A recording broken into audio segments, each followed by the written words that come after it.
King of Gods. By Fast Food Restaurant, Kabanata 25.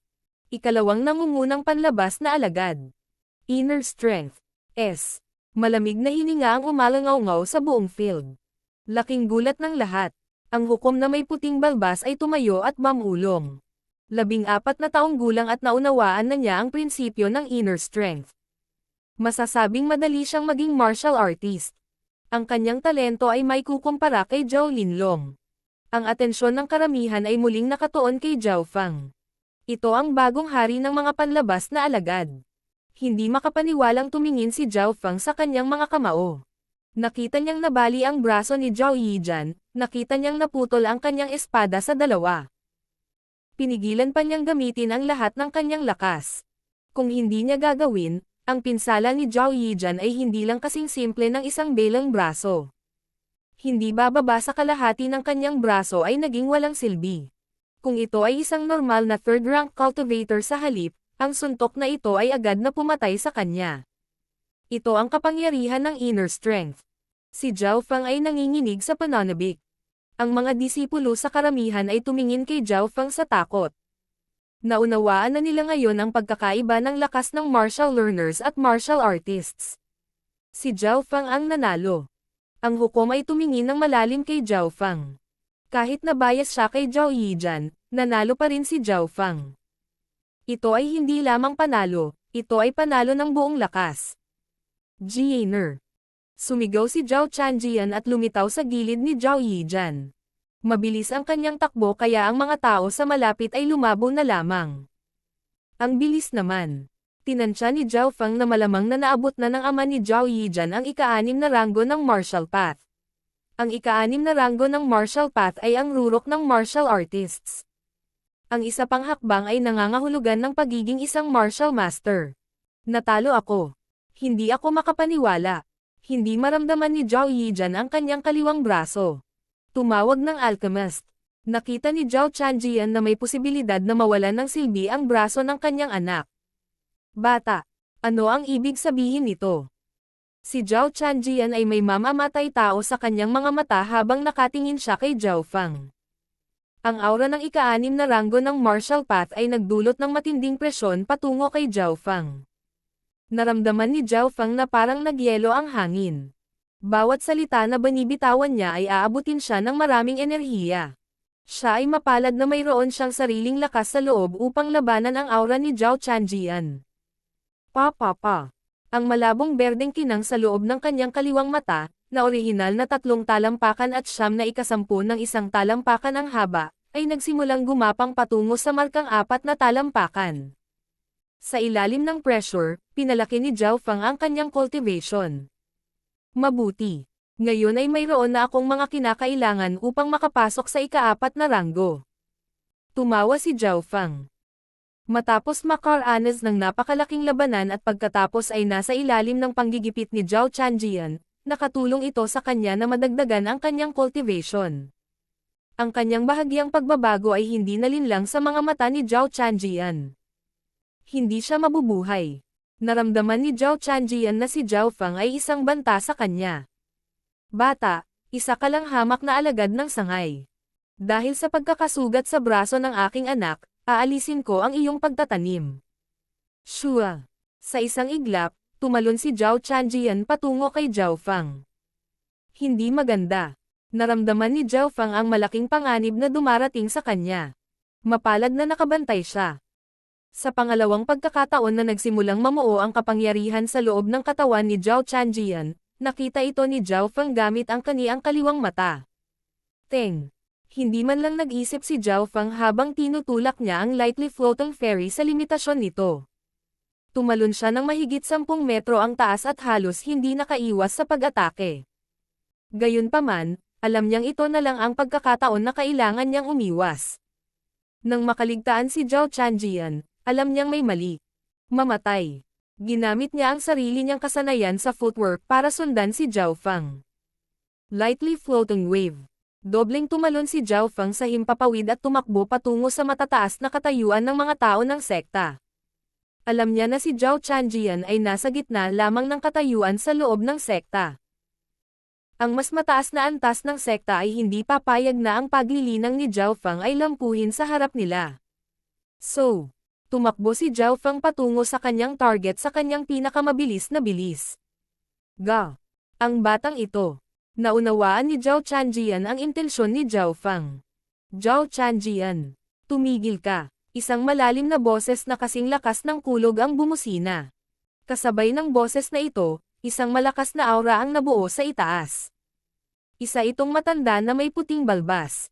Tumayo siya sa harap ni Zhao Chanjian. Hindi maganda. Ito ang pangunahing hukom. Alam ni Zhao Chanjian na siya ay isang taong nasa ikapitong ranggo o mas mataas. Gayunpaman, si Zhao Feng ay nasa harap mismo ng kanyang mga mata. Hindi siya papayag na umalis siya ng ganito. Nakapikit si Zhao Chanjian habang nakaharap sa matenda. Pababa. Isang hindi nakikitang kamay ang hamampas pababa. Naramdaman ni Zhao Chanjian na nawala ang kanyang kapangyarihan habang iniluwa niya ang isang subo ng dugo. Pag-atake sa pamamagitan ng hangin. Gaano kalakas? Malinaw na ang pangunahing hukom ay nakabisado ang transformation strength, ang mas mataas na antas ng inner strength. Elder. Ang Zhao Feng na ito ay nakamamatay at tuso. Nabalian niya ang braso ng anak ko. Paanong hindi mo siya mapaparusahan? Si Zhao Tianijin ay kalahating lumuhad sa lupa habang nagsasalita ng may takot. Sino ang nakamamatay? Nang umatake si Zhao Feng ay pinigilan na niya ang kanyang sarili na gamitin ang lahat ng kanyang lakas, kung hindi, ang resulta ay hindi magiging kasing simple ng isang belang braso. Ang kanyang braso ay napilayan man lang, o maaaring namatay pa nga dahil dito. Sabi ng judge. Naunawaan kaagad ni Zhao Chanjian.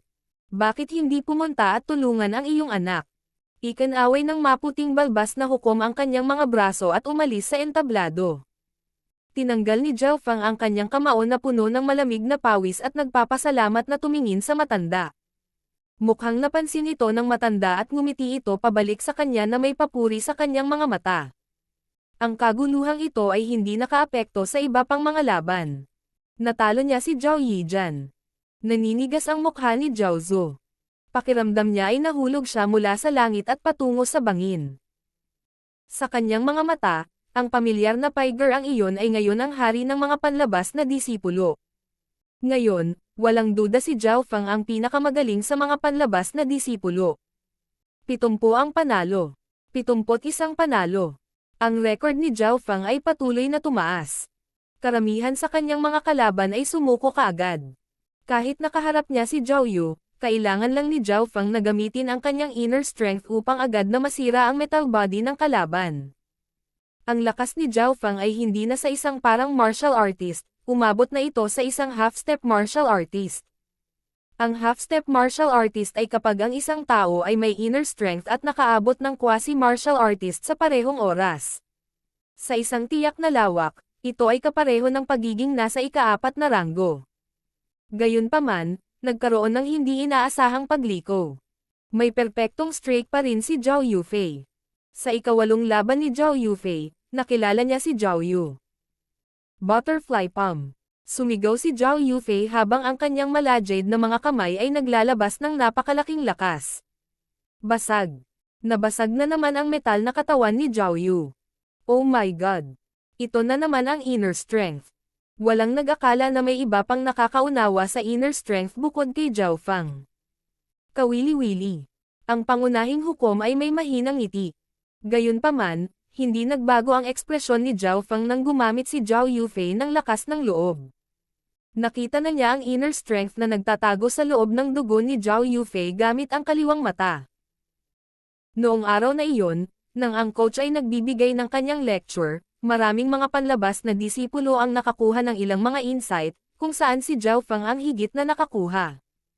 Ito ay dahil sa tulong ng kanyang kaliwang mata at nose-anay na ang air pushing breathing technique sa tuktok ng ikatlong antas nito.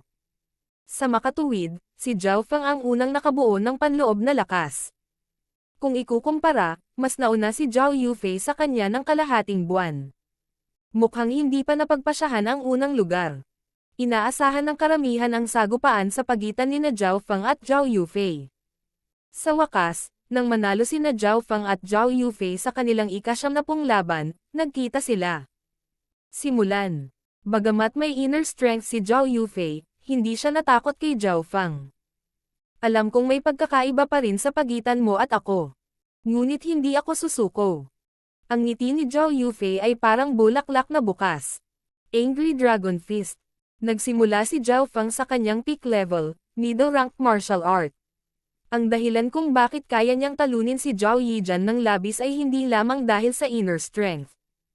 Ito ay dahil ang Angry Dragon Fist ay nasa tuktok na ng middle-ranked martial arts at kapag ginamit, ang pinsala nito ay lumampas sa pinsalang natanggap ng mataas na ranggo na martial arts na sinanay sa mababang antas.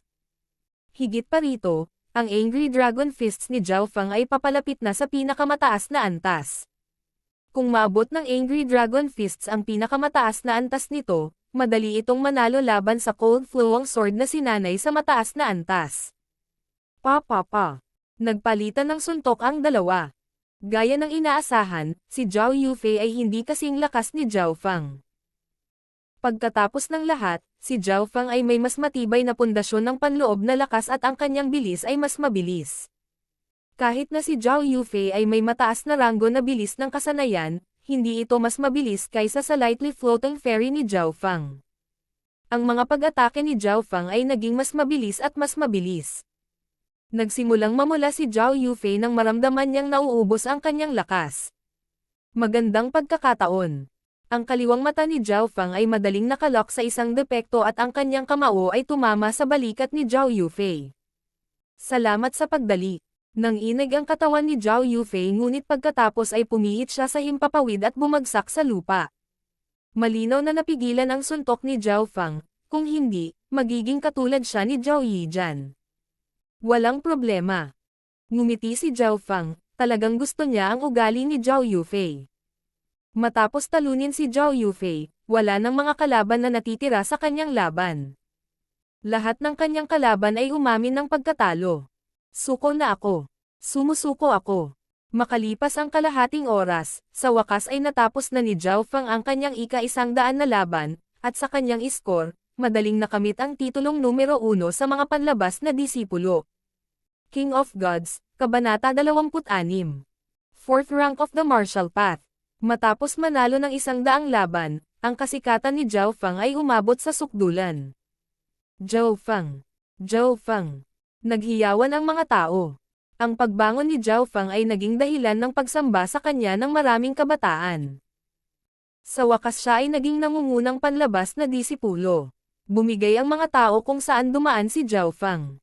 Maging si Zhao Kun ay ibinaba ang kanyang ulo. Kailan ka nagpukaw ng ganitong henyo? Tumingin si Zhao Gan ng masama sa kanyang kapatid. Paano ko malalaman na magiging ganoon kalakas siya? Si Zhao Kun ay may ganang umiyak. Habang dahan-daang naglalakad si Zhao Fang, inilibot ng kanyang mga mata ang paligid. Sa isang tiyak na punto, nakita niya ang isang batang babae na nakasuot ng puti.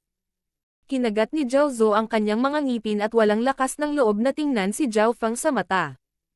Umiling si Zhao Fang, mula nang pumasok sila sa sekta ng Zhao ay nagsimula na silang maglakad sa magkaibang landas. Wala siyang naramdaman, ang gusto lang niyang gawin ay maabot ang 9th rank martial path, marahil kahit ang Holy Martial Path, at pagkatapos ay maglakbay sa buong kontinente. Ang paligsahan sa pagraranggo ay umabot na sa mga huling yugto, at nakumpirma na ang unang pwesto. Iyon ay dahil walang ibang nanalo maliban kay Zhao Fang sa lahat ng kanilang laban. Hindi nagtagal, napagpasyahan ang mga ranggo. First place, Zhao Fang. Second place, Zhao Yufei. Third place, Zhao Yu. Fourth place, Zhao Gan. Sa ika-9 na ranggo lamang lumitaw ang pangalan ni Zhao Yijan. Ito ay dahil si Zhao Yijan ay malubhang nasugatan ng kaharap si Zhao Fang, ibig sabihin ay hindi na siya makakasali mamaya. First place, bahagyang nasa sabik si Zhao Fang. 2 buwan na ang nakalipas, kailangan niyang ipagdasal na makapasok siya sa paligsahan. Kung tungkol sa first place, hindi niya kailanman naisip ito. Ang lahat ng ito ay salamat sa misteryosong mata. Huminga ng malalim si Zhao Fang nang pumasok siya sa sukat sa kanyang mata. Ang misteryosong berdeng liwanag sa loob ay patuloy na umiikot sa mga bilog. Ang ningning ay umabot na ngayon mula 3 talampakan siyam hanggang halos 4 na talampakan. Alam ni Zhao Feng na habang lumalawak ang berdeng glow, tataas ang kapangyarihan ng kanyang kaliwang mata. Sa isang sulok sa Sky Martial Field, mayroong ilang mga mahuhusay na panlabas na disipulo sa taong ito. Lalo na sina Zhao Feng at Zhao Yufei, may potensyal silang maabutan si Zhao Linlong. Ang nagsalita ay isang kalmado at magandang babae. Ito ay si Zhao Qin, ang ika-4 na pinakamalakas na panloob na disipulo. Hihihi, maliliit na away lang, walang seryoso. Ang casual na boses ay nanggaling sa isang kabataang nakasuot ng itim na katabi. Ang binata na nakasuot ng itim ay magkabalikat sa tabi ni Zhao Qin at tamad na sumulyap sa mga panlabas na disipulo ng Sky Martial Field. Pakiramdam ko ay hindi simple si Zhao Feng. Noong una niyang itinago ang kanyang inner strength, kahit ako ay hindi ito makita. Isa pa, ang kanyang speed skill ay maaari pang may ranggo sa top 3 sa loob ng inner disciples. Napaisip si Zhao Qin. Sa tingin mo kaya nila tayong takutin? Isa lang ang kalaban ko at iyon ay si Zhao Linlong. Sabi ng binata na nakasuot ng itim. Zhao Qi, huwag kang masyadong mayabang. Narinig ko na si Zhao Han, na nasa ikatlo, ay nag-iisa sa nakalipas na ilang buwan. Ngumiti si Zhao Qin. Zhao Han. Sa tingin ko ay mayroon siyang pinsan na tinatawag na Zhao Yijan, hindi ba? Mapaglarong tumingin kay Zhao Feng ang binata na nakasuot ng itim. May naramdaman si Zhao Feng at tumingin sa isang tiyak na direksyon. Sa sulok na iyon ay nakatayo ang isang tahimik na babae at isang tamad na kabataang nakaitim na damit. Alam ng tahimik na batang babae na si Zhao Feng. Si Zhao Qin iyon.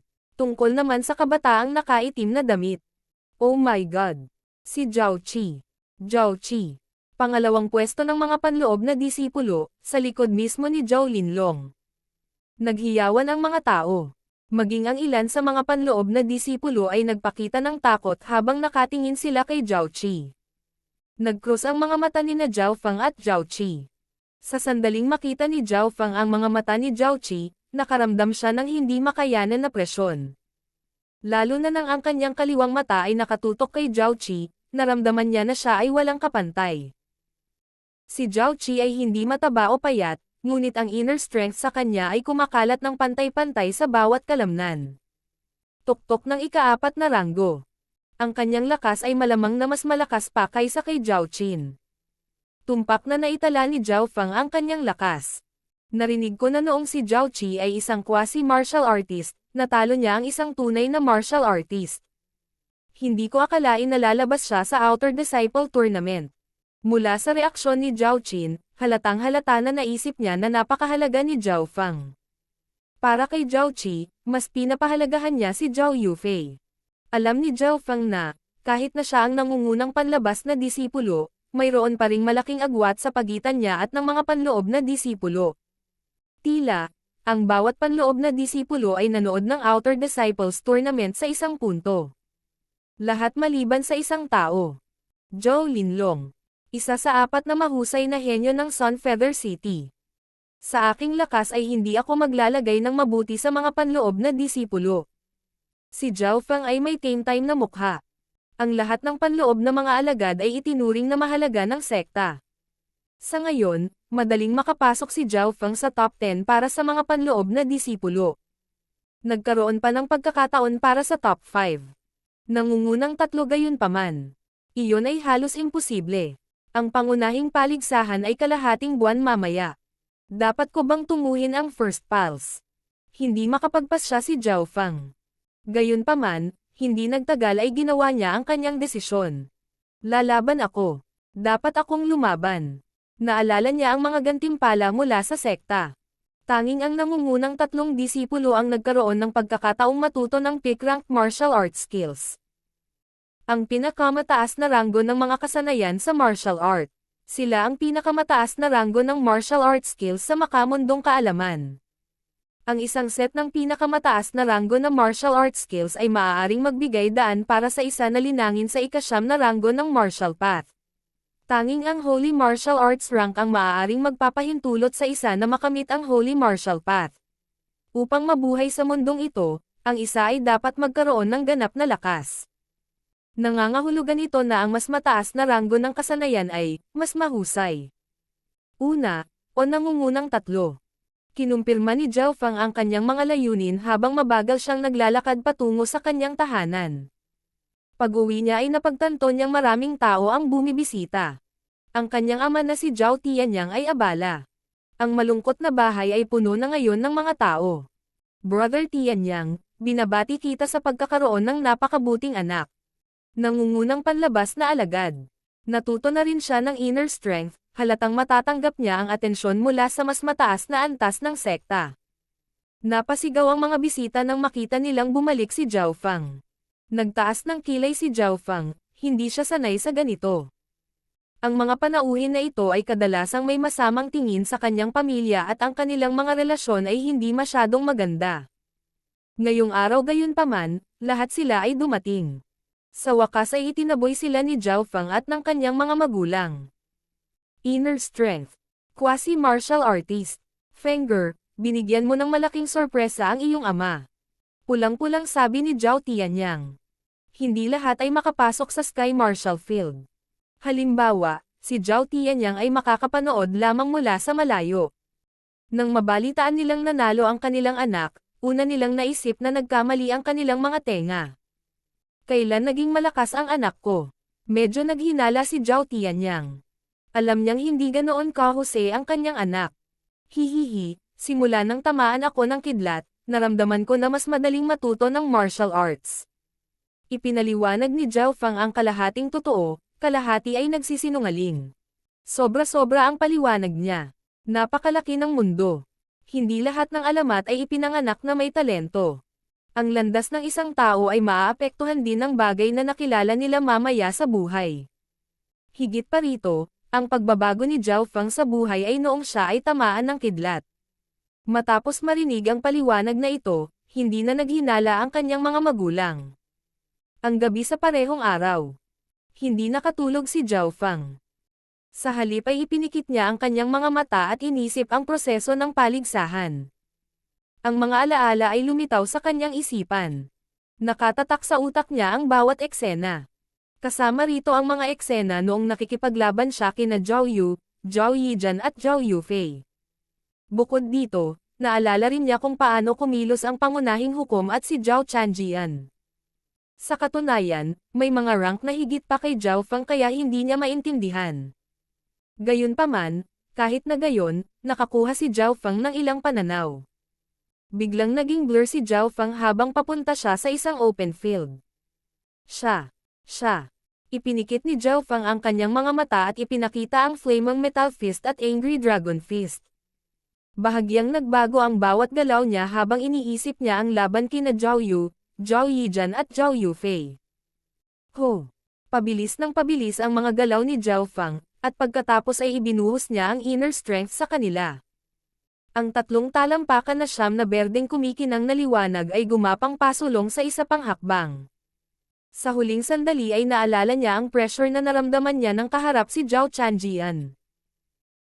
Sigaw ni Zhao Fang habang ang inner strength sa loob ng kanyang katawan ay nagsimulang dahan-daang gumalaw.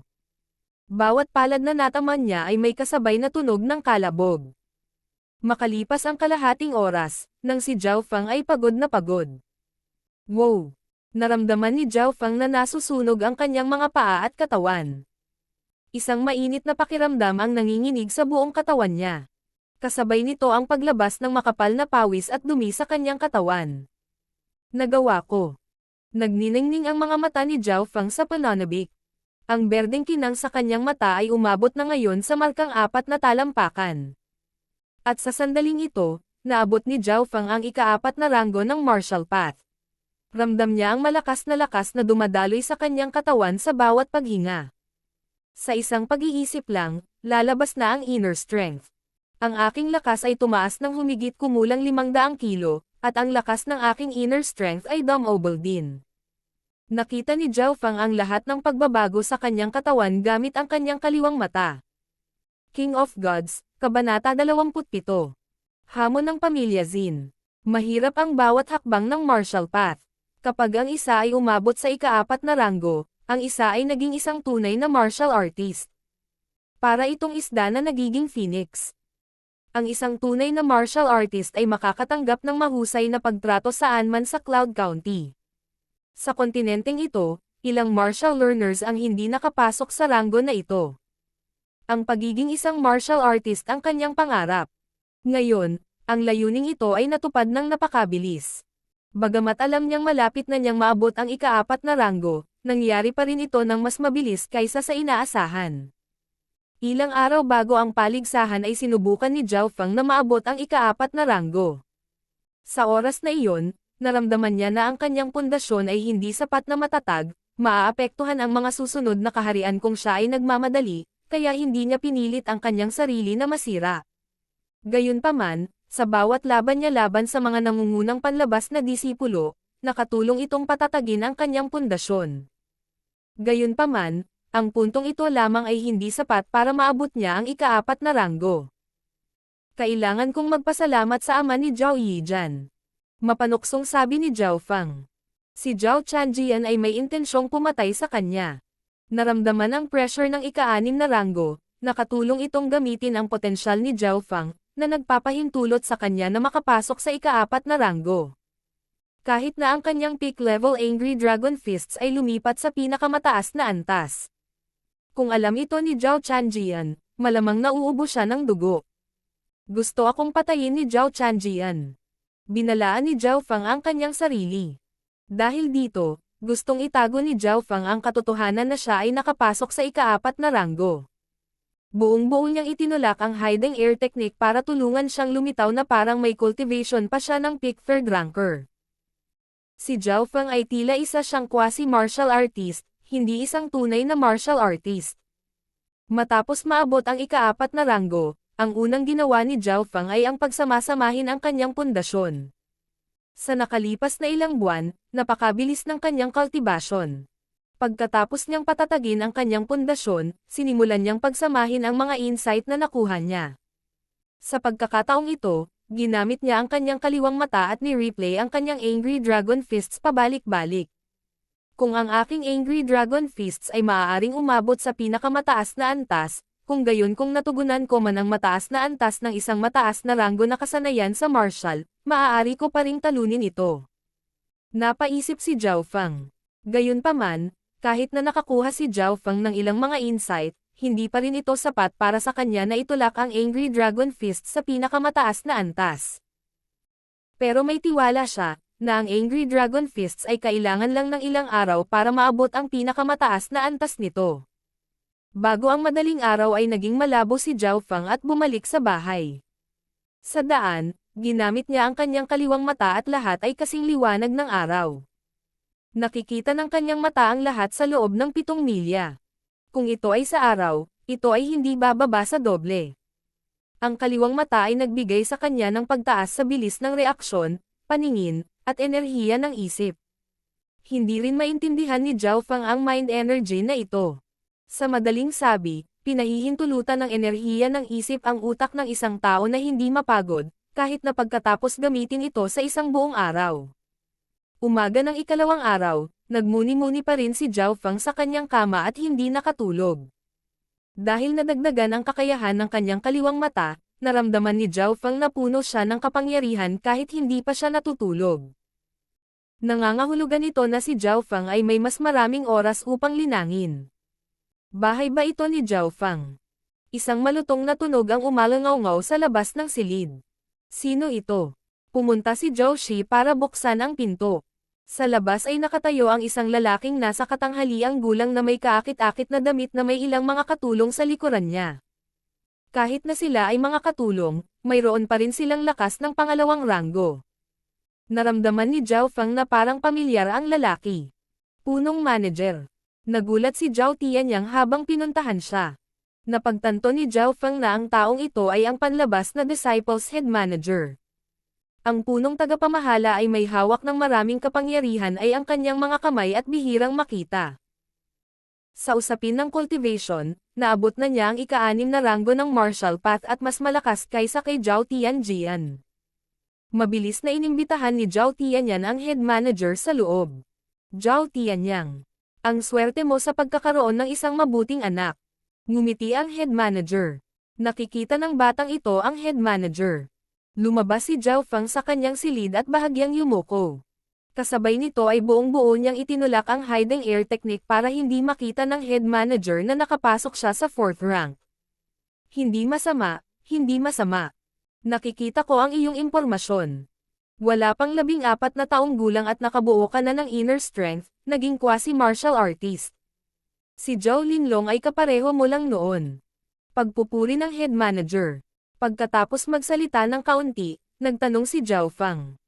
Bakit dumating ang manager? Muntik ko nang makalimutan kung ano ang dapat kong gawin. Bahagyang umubo ang manager pagkatapos ay nagpatuloy ng seryosong ekspresyon.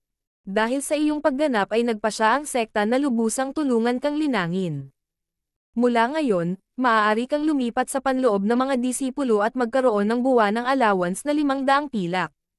Gayun din, ang bawat martial arts sa unang palapag ng martial arts library ay bukas para sa iyo.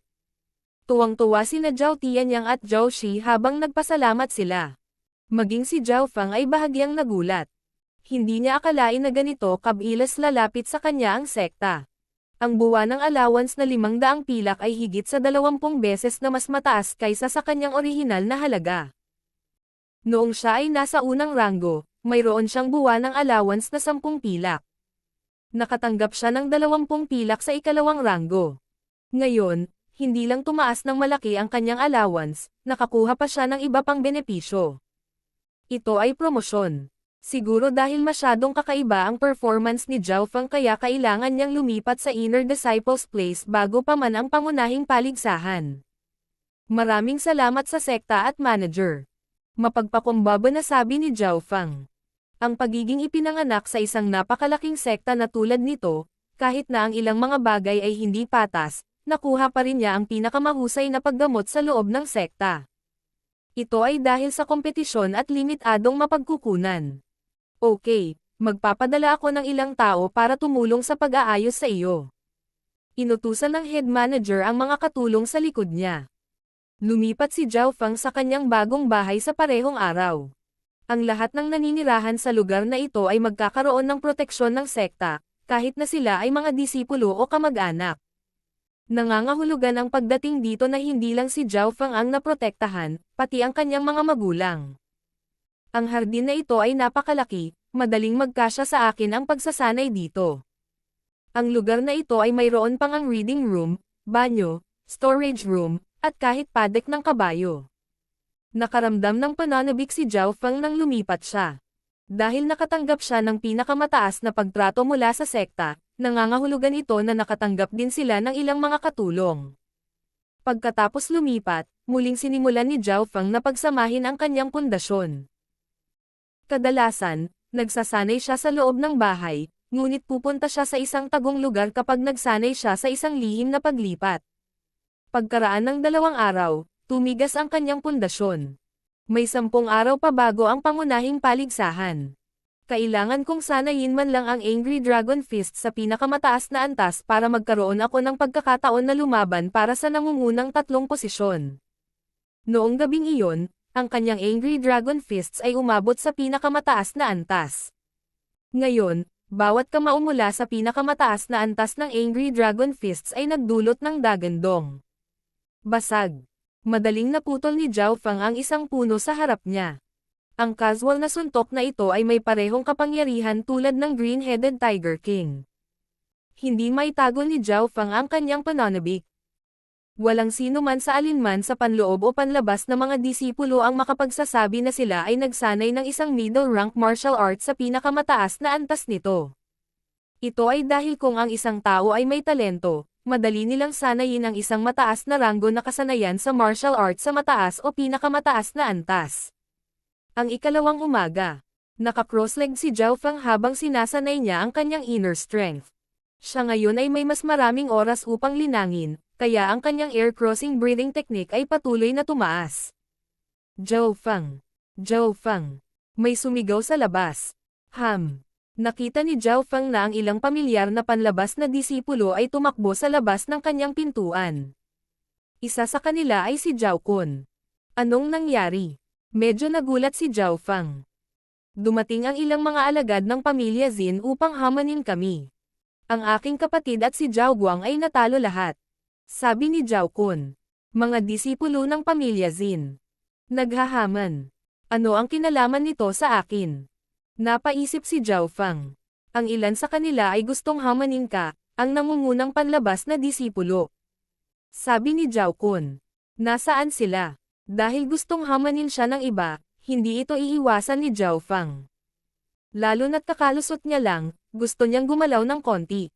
Malapit na. Sinundan ni Zhao Fang ang iba pang mga panlabas na disipulo at dumating sa front gate ng Zhao Sect. May mga ingay sa harapan. Hihihi, napakahina ng mga bagong disipulo ng sektang Zhao. Mabilis na dumami si Brother Fei, kahit 3 quasi-martial artist ay hindi makakapidyo sa isa sa iyong mga galaw. Narinig ko na ang iyong sekta ng Zhao ay may bagong henyo na tinatawag na Zhao Fang, hayaan siyang lumabas at lumaban. Humigit kumulang 20 disipulo ng Zin ang nakatayo sa harap ng gate. May 2 tao sa harapan. May galos ang mukha ng isa habang ang isa naman ay nakasuot ng damo. Ang paglilinang ng 2 taong ito ay parehong umabot sa ika-4 na ranggo. Lalo na ang kabataang may sombrero ng damo, ang kanyang paglilinang ay umabot sa tuktok ng ika-4 na ranggo. Oo, siya iyon. Nakilala ni Zhao Fang ang peklat na kinakaharap ng kabataan, si Zin Fei iyon. Tila nakalusot siya sa ika-4 na ranggo matapos makipaglaban sa tigre. Sa ngayon, ang mga disipulong Zin ang may kapangyarihan. Lahat ng mga disipulong Zin na naruroon ay nagsaya, samantalang ang 5 o ika-6 na kabataan ng pamilya Zhao ay nakahandusay sa lupa. Sina Zhao Yu at Zhao Gan ay nagkaroon ng mga pinsala. Zhao Fang, nandito ka na. Sabi ni Zhao Yu, pagkatapos ay umungol dahil sa sakit ng kanyang mga sugat. Pagkatapos ng lahat, si Zhao Fang na ngayon ang nangungunang panlabas na disipulo. King of Gods, Kabanata 28. Labanan. Ang nangungunang panlabas na disipulo, si Zhao Fang, ay narito. Siya ang bagong hari ng mga panlabas na alagad. Nagdulot ng kaunting kaguluhan ang hitsura ni Zhao Fang.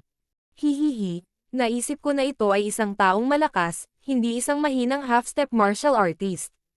Sa tingin ko si Zhao Linlong ang dapat na lumabas. Naiinis na sabi ng kabataang may sombrero ng damo. Ang kanyang cultivation ang pinakamataas sa kanila kaya hindi pa siya lumaban. Nagliwanag ang mga mata ni Zin Fei nang makita niya si Zhao Fang. Zhao Fang. Ang Zin Fei na iyon ay ang nangungunang panlabas na disipulo. Tinalo niya kaming 3 sa isang galaw. Nagbabala si Zhao Gan. 3 tao. Sa isang galaw. Bahagyang nagulat si Zhao Fang dahil si Zhao Gan at ang iba ay pawang mga quasi-martial artist. Zhao Fang, nagkita tayong muli. Naaalala mo pa ba ang laban natin? Sabi ni Zin Fei habang dahan-dahan siyang naglakad pasulong. Hindi niya minamaliit si Zhao Fang dahil sa kanyang cultivation. Noong huling pagkakataon sa Sky Cloud Forest, hindi nakalimutan ni Zin Fei na si Zhao Fang ay nasa tuktok lamang ng ika-2 ranggo noon, at nanatalo niya si Zin Gang, na nasa tuktok ng ika-3 ranggo, sa 3 hakbang. Kalahating buwan na ang nakalipas, naabot ni Zin Fei ang pang-4 na ranggo, naging nangungunang panlabas na disipulo ng pamilya Zin. Pagkatapos ay narinig niya na ang pamilya Zhao ay may bagong henyo, 13 taong gulang pa lamang at nakabuo na ng inner strength, na naging nangungunang panlabas na disipulo. At ang henyong iyon ay tinawag na Zhao Fang. Ang hamanin ang sekta ng Zhao ngayon ay hindi isang pagkakataon. Ang target ni Zin Fei ay si Zhao Fang. At ang target ng Grass Hat Youth ay si Zhao Linlong. Siyempre naaalala ko, lumakad pasulong si Zhao Fang. Nagbigay ng espasyo ang karamihan. Si Zhao Fang at Zin Fei ay nakatayo ng ilang metro ang layo habang nakatingin sila sa isa't isa. Bahagyang nagulat ang kabataang may sombrero ng damo ng pamilya Zin. Bagamat kakalusot lang ni Zin Fei sa ika-4 na ranggo, hindi dapat maliitin ang kanyang lakas. Gayunpaman, sineseryoso niya ang laban na ito. Ang aking paglilinang at edad ay parehong mas mataas kaysa sa iyo. Hindi ko gagamitin ang aking espada laban sa iyo. Sabi ni Zin Fei habang sinasaklab niya ang kanyang espada. Zin Fei, ipapayo ko sa iyo na gamitin mo ang lahat ng iyong lakas. Kumpiyansa na sabi ni Zhao Fang. Ang kanyang mga salita ay nagpasindik sa dalawang magkaibang alagad ng pamilya. Saan nanggagaling ang tiwala niya? Tumikim ang mga disipulo ng pamilya Zin, samantalang ang mga disipulo ng pamilya Zhao ay gulat na gulat. Ayon sa gusto mo. Naging mataimtim ang ekspresyon ni Zin Fei nang dahan-dahan niyang inilabas muli ang kanyang mahabang espada. Magsimula na, sigaw ni Zhao Feng habang itinutulak niya ang kanyang inner strength sa buong katawan niya. Napakabilis ng kanyang bilis kaya hindi makita ng maraming manunood ang kanyang mga kilos. Gayun din, ang katawan ni Zhao Feng ay parang walang bigat habang lumulutang ito. Third Wind Slice. Agad na lumipad ang mahabang espada ni Zin Fei. Shua! Shua! Shua! Sa kalahating hininga ay nahiwa na ni Zin Fei ang tatlong espada, ang mga dahon na nakakalat sa paligid niya ay madaling ginigiling maging alikabok. Angry Dragon Fist. Madaling umiwas si Zhao Feng at, sa tulong ng air crossing breathing technique, hindi nawala ang kanyang liksi. Madali niyang naiwasan ang unang dalawang espada. Bang! Tanging sa ikatlong espada lamang nagsalubong ang kamao ni Zhao Feng, na kumikinang na berde, laban sa espada ni Zin Fei. Ang lakas ng pagsabog. At ang inner strength na iyon ay tila napakahiwaga. Naramdaman ni Zin Fei na namamanhid ang kanyang braso nang ang mahabang espada sa kanyang kamay ay halos mahulog mula sa kanyang pagkakahawak. Naramdaman din niya ang napakabilis at malakas na inner strength na pumasok sa kanyang katawan. Teng! Napaatras si Zin Fei ng ilang hakbang habang halos hindi niya nagawang kanselahin ang pag-atake ng kalaban. Agad niyang napagtanto kung bakit siya ang may mababang kamay sa palitan na ito. Una, ang Angry Dragon Fists ni Zhao Feng ay may nakakabaliw na explosive power, na abot na nito ang pinakamataas na antas. Pangalawa, dumiretso ang suntok para sa kahinaan ng kanyang atake. Pangatlo, ang inner strength ni Zhao Feng ay hindi mas mahina kaysa sa kanya, mas komplikado pa ito kaysa sa kanya sa isang tiyak na antas. Ang pinakamahalagang dahilan ay ang pangatlo. Bilang isang tunay na martial artist, paano siya matatalo sa isang half-step martial artist? Seventh Stance of the Angry Dragon. Si Zhao Feng ay patuloy na ginagamit ang kanyang kasanayan sa kamao at patuloy na umaatake dahil siya ang may kapangyarihan. Dahil ang Angry Dragon Fists ay umabot na sa pinakamataas na antas nito, ang mga galaw ni Zhao Feng ay umalis sa mga paghihigpit ng orihinal na kasanayan. Lalo na kapag dinamit kasama ng air crossing breathing technique, nakatulong itong mapataas ang liksi nito. Sixth Wind Slice. Hindi nagatubili si Zin Fei habang ginamit niya ang kanyang pinakamalakas na galaw. Sa sandaling iyon ay umikot ang malamig na liwanag sa paligid. Sunod-sunod na espada ang ikinandado ang kalaban sa loob ng ilang metro. Nagbago ang ekspresyon ng mga nanonood na martial artist. Alam ni Zhao Feng na ang hakbang ng kalaban ay isang pag-atake sa lugar na nagtangkang itulak siya pabalik. Gayunpaman, hindi umatras si Zhao Feng.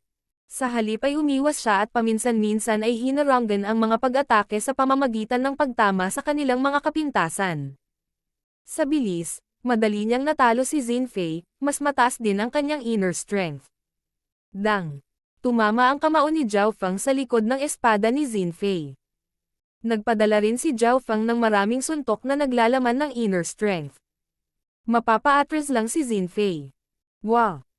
Pagkatapos ng 7 suntok, sa wakas ay tumalsik siya ng isang subo ng dugo at lumabas sa fighting circle. Salamat! Bahagyang ngumiti si Zhao Feng, iniwan ang natitirang mga disipulo sa pagkabigla. Napakalakas! Tinalo ng half-step martial artist ang isang tunay na martial artist. Hindi nakakagulat na siya ang pinakamalakas na alagad ng ating sekta ng Zhao. Ang matalo ang isang tunay na martial artist habang ginagamit ang kapangyarihan ng isang half-step martial artist ay talagang mahirap. Si Zhao Feng ay pinaghihigpitan sa kanyang laban. Ang kanyang kapangyarihan, inner strength at Angry Dragon Fists ay hindi nasanay ng husto. Gayunpaman, tinalo pa rin niya si Zin Fei sa 10 galaw. Hinahangaan ko ang iyong kakayahan. Kahit natalo si Zin Fei, hindi siya nahiya. Sa halip ay nakaramdam siya ng kalmado. Hindi mapigilan ni Zhao Feng na purihin ang kalaban, hindi siya masyadong mayabang o masyadong mapagpakumbaba. Ang kanyang mindset ay maaaring sabihin sa isa na ang kanyang mga huling araw ay hindi magiging mababa. Hihihi.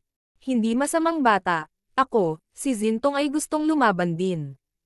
Sabi ng kabataang may sombrero ng damo. Shua. Kumaway ang kanyang dalawang braso na hinubad ang kanyang t-shirt at sombrero, na nagpapakita ng kanyang matipunong katawan sa loob. Ha! Huminga ng malamig ang mga disipulo ng sekta ng Zhao. Siniyasat ni Zhao Fang ang kanyang kaliwang mata at hindi niya maiwasang mabigla. Bawat pulgada ng katawan ni Zintong ay tila nababalutan ng tanso. Ang malakas na lakas ay dumaloy sa kanyang katawan. Zhao Fang, mag-ingat ka. Siya si Zintong, ang ikatlong pinakamalakas na panloob na disipulo ng pamilya Zin at nagsanay ng bronze skin metal body sa ika-4 na antas. Kahit na ang mga espada ay hindi makapinsala sa kanya. Nagbabala si Zhao Gan. Bago pa man niya matapos ay dahan-daang naglakad si Zintong. Bagamat hindi niya sinasadyang tularan si Zhao Fang, nagdulot siya ng matinding pressure sa pamamagitan lamang ng paglalakad. Sa lakas lang ng katawan kaya niyang harapin ang pang-4 na ranggo. Nakaramdam si Zhao Fang ng hindi nakikitang pressure. Ikaw ang magiging ulam ko bago ko hamanin si Zhao Linlong. Dinilaan ni Zintong ang kanyang mga labi. Habang nagsasalita siya, casual siyang naglalakad patungo kay Zhao Fang. Lalong halata ang pressure na kasama niya. Naramdaman ni Zhao Fang na maraming depekto sa katawan ni Zintong. Flaming Metal Fist. Ginamit ni Zhao Fang ang air-breathing crossing technique para madaling mabuo ang inner strength at madaling matamaan ang dibdib ng kalaban. Pang!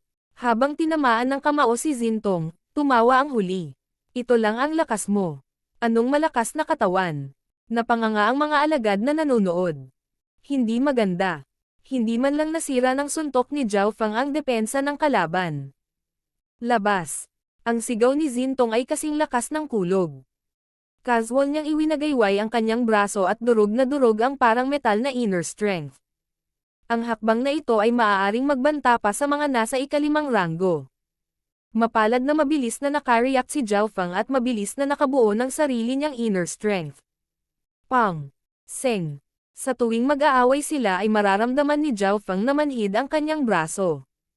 Alam niya na ang pinakamalaking pagkakaiba sa pagitan nila ay ang lakas ng katawan at depensa. Nakatuon si Zintong sa kanyang katawan. Ang kanyang mga kalamnan ay kasing lakas ng metal, ibig sabihin ang kanyang kapangyarihan ay lumampas sa normal na mga tao sa ika-4 na ranggo. Ang cultivation ni Zhao Fang ay napigilan sa half-step martial artist.